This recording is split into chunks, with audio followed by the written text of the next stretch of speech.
Bonjour à tous, bienvenue sur Amicom TV. Nous sommes toujours à Gastronomia 2010, c'est le salon des professionnels de l'hôtellerie et de la restauration. Donc on a évoqué énormément de thèmes. On a parlé également de l'hygiène dans les cuisines et là nous allons parler de l'hygiène alimentaire avec vous, Steve Muller. Bonjour. Bonjour. Bienvenue, vous êtes conseiller en sécurité alimentaire chez Arca, donc basé à Moudon. Vous allez essayer de sensibiliser un peu les restaurateurs, les gens qui, peut-être dont vous faites partie, désiraient ouvrir un établissement. Donc on pense beaucoup à l'infrastructure, à tellement de choses, il faut penser à tellement de choses, l'hygiène dans les cuisines, mais on va vraiment parler des aliments. Comment faire pour sensibiliser les gens aux problèmes d'hygiène qu'il peut y avoir? D'accord. Alors tout d'abord, ce qui est important de savoir, qu'est-ce qu'on entend à travers l'hygiène, hein.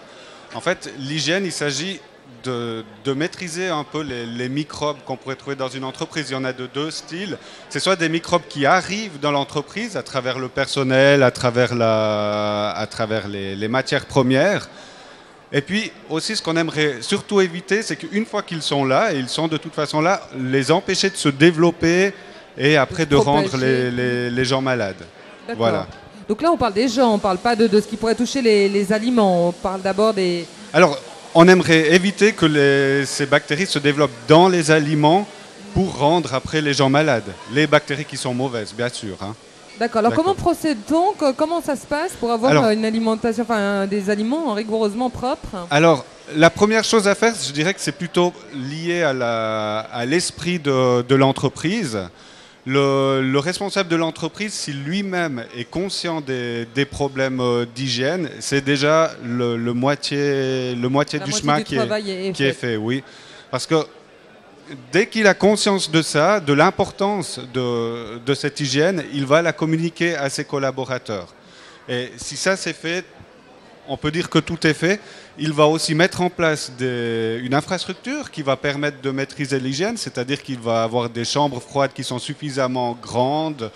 Il va laisser le temps aussi aux collaborateurs de se familiariser, de passer du temps à faire des nettoyages corrects.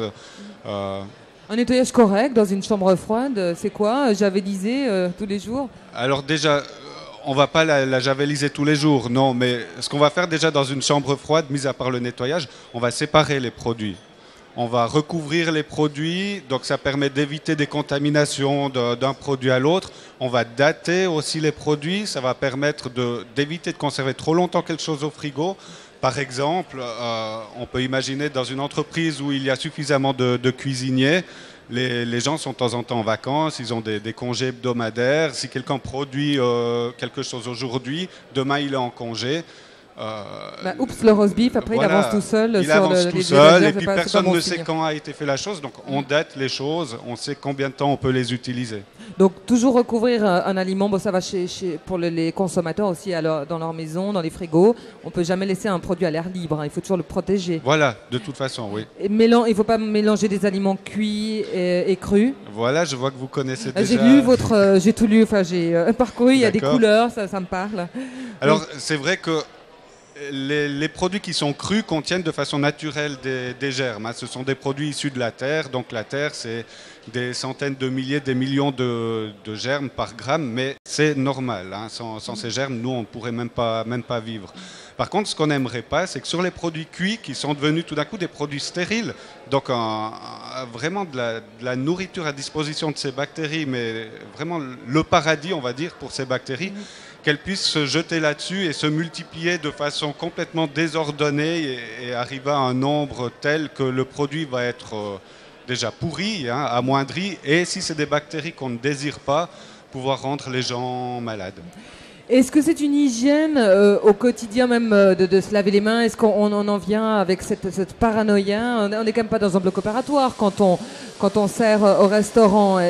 Vous allez jusqu'où dans la prise de conscience des employés, des serveurs? Alors, les employés doivent être formés, hein. C'est aussi une des responsabilités de l'employeur, c'est d'assurer la formation de leurs collaborateurs, que tous les collaborateurs connaissent les règles d'hygiène de base. Donc les règles d'hygiène de base quand on bosse dans la restauration, par exemple, c'est la douche quotidienne, changement d'habit aussi quotidien, même plusieurs fois s'il le faut, le tablier par exemple, Et on va beaucoup parler aussi du lavage des mains. Donc le lavage des mains, c'est quand même... Les mains, c'est l'outil le plus efficace du cuisinier. Donc il doit avoir ses outils propres, entre guillemets, donc ses mains doivent être très souvent lavées.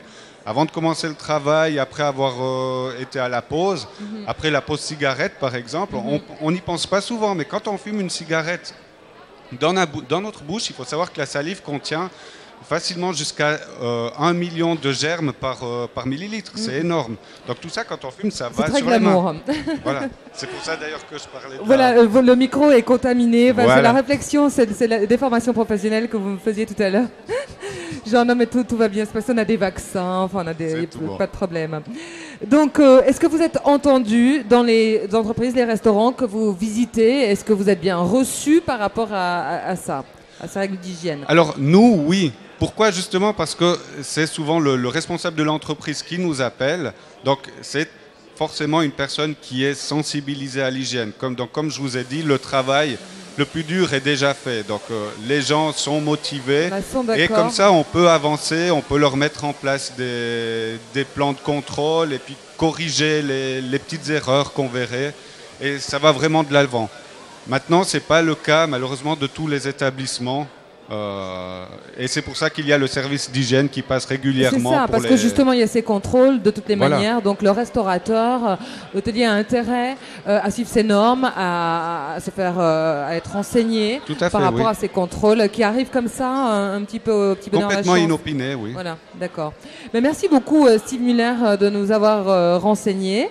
Et puis tout va bien se passer. On va désinfecter ce micro à l'issue de cette interview. Je vous souhaite une bonne continuation. Je vous remercie.